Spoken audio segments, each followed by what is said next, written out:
This is Mackenzie Franklin from SideGame LLC here in Colorado Springs, Colorado.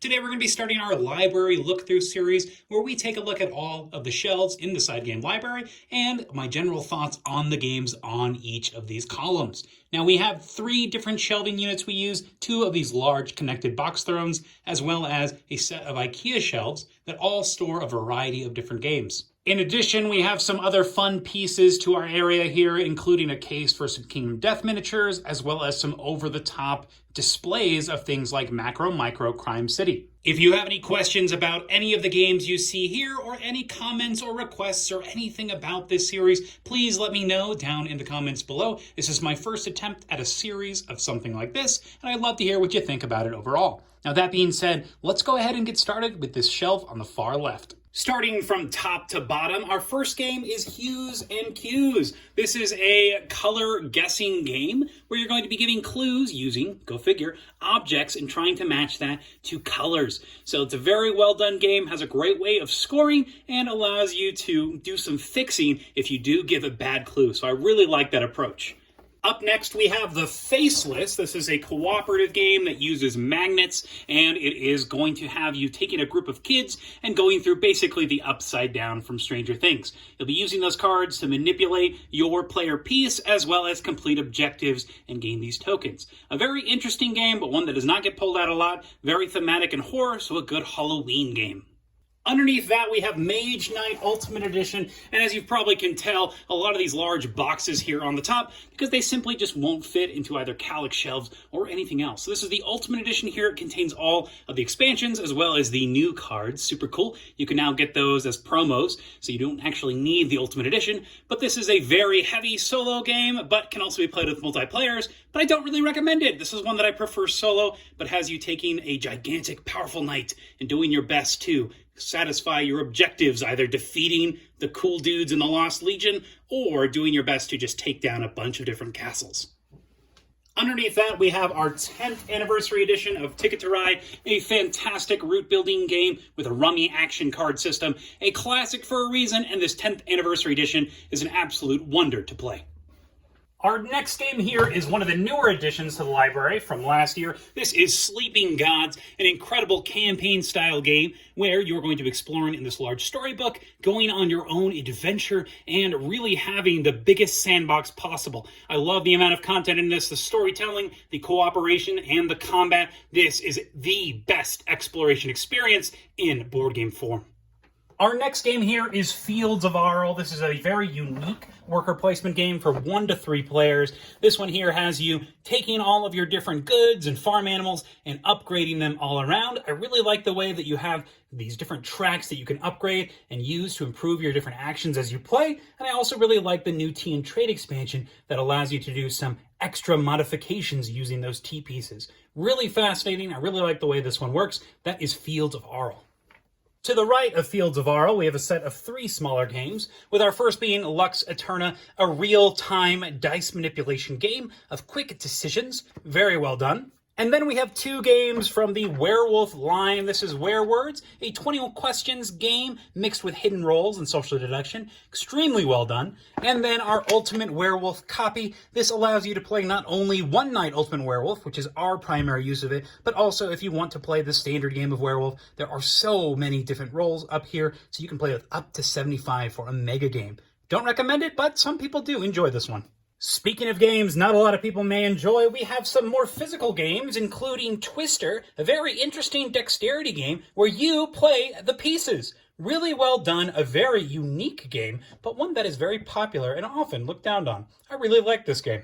Underneath Twister, we have Speak Out Showdown. Was actually gifted a copy of this, but had been looking to pick one up. This is one of those games where you're going to put this piece inside your mouth, and it's going to stop you from being able to use your lips, so certain letters in the English language become very hard to use. This one in particular has this little contraption that's going to be pointing at you and saying, hey, you need to talk, now you need to talk. It's a very goofy game, but make sure you wash these when you're finished, because this game can get pretty gross and full of saliva. Nasty.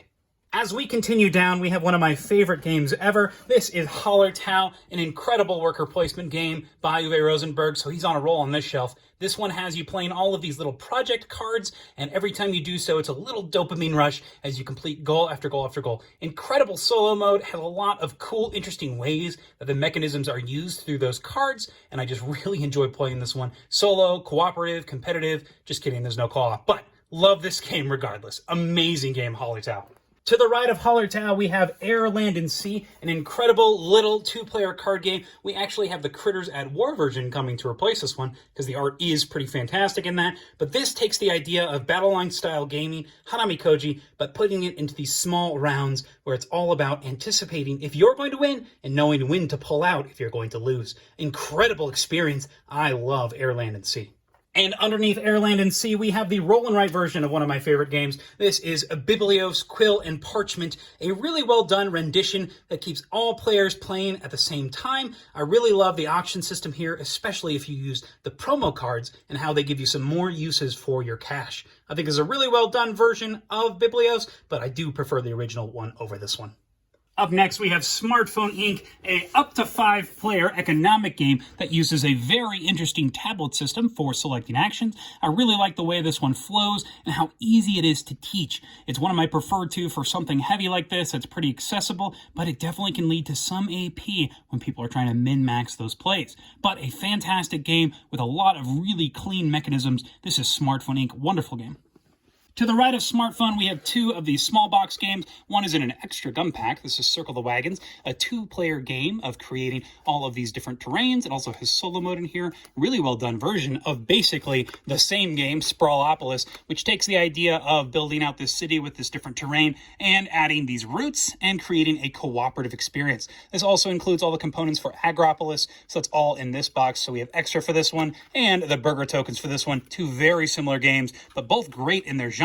This is a great competitive, this is the great cooperative or solo game.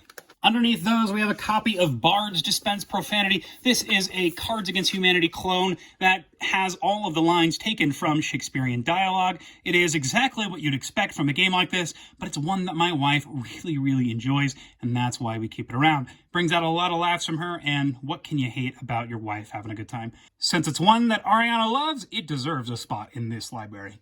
Continuing with games that Ariana really likes, this one here is Awkward Guests. This is a clue replacement that has you given information through actually demanding it. The cool thing about this is all players are able to give up as much information as they'd like, but it's up to the turn player to decide what they're actually going to be taking. This is a great theme. I really love the flavor that comes out from these goofy characters, and it leads to some really fun times. So it's Awkward Guests. Make sure you get the app for this one. It eliminates the player elimination of the game.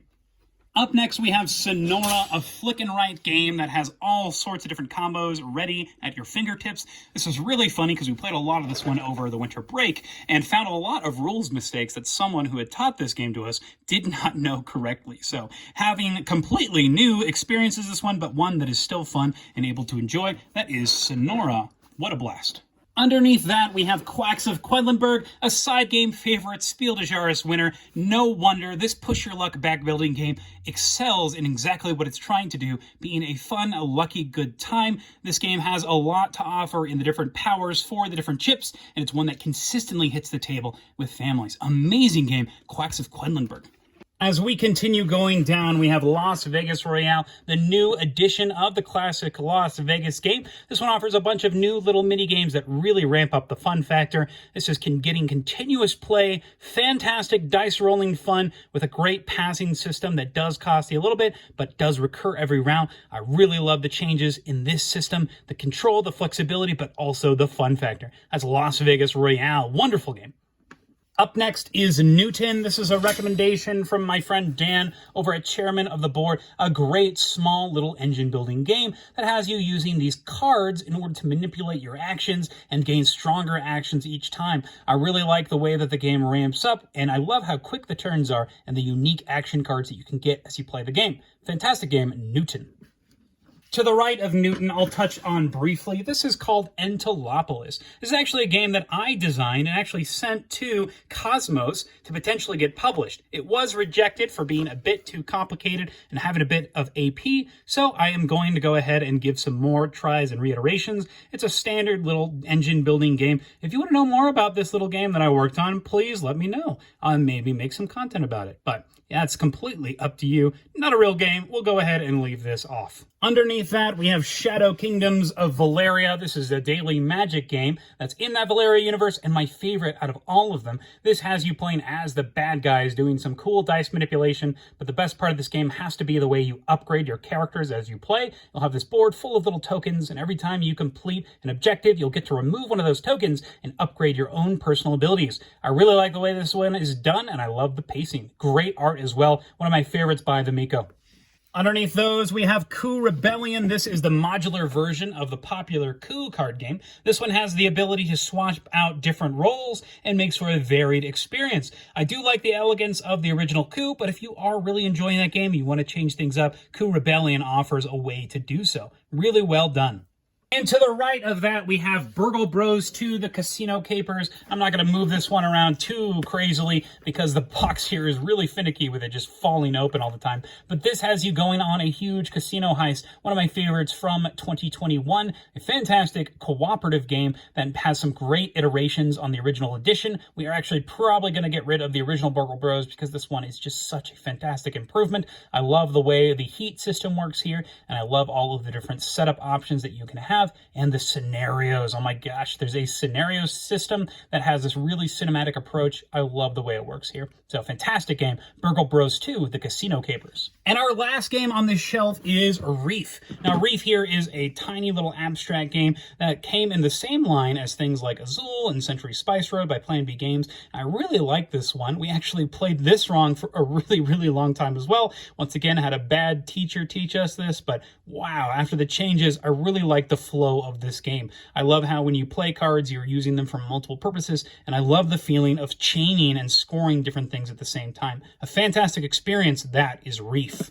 And that's the first box thrown column here. If there's any standout from this column, it's got to be Hallertau, one of my favorite games that really is just super satisfying with all of the card play. I really enjoy the pacing of this game, how things scale, the resource costs, and just the overall arc, how you're constantly getting that rush of completing objective after objective. It feels so satisfying to play, and one that is just consistently hitting the table, and one that continues to climb up my ranks in my favorite games ever. So Hallertau, incredible game, but overall a wonderful column in our box thrown here. And that's our first episode of a library lookout. What did you think of the show? Anything that you would change or update in any future episodes? Is this one that you'd like to continue seeing? I'd love to hear what you think. I'm already expecting the comment that you want to see the back of the boxes. However, with the way that we store our games, flipping over our boxes like this, man, that would probably ruin all the components for all of the games inside because they are currently stored all horizontally. So not a fan of really flipping those boxes over, but if you have anything else to add to the discussion, I'd love to hear it down in the comments below. Which shelf are you most excited to look at next? I'd love to hear what you think. Thank you so much for watching SideGame Strong.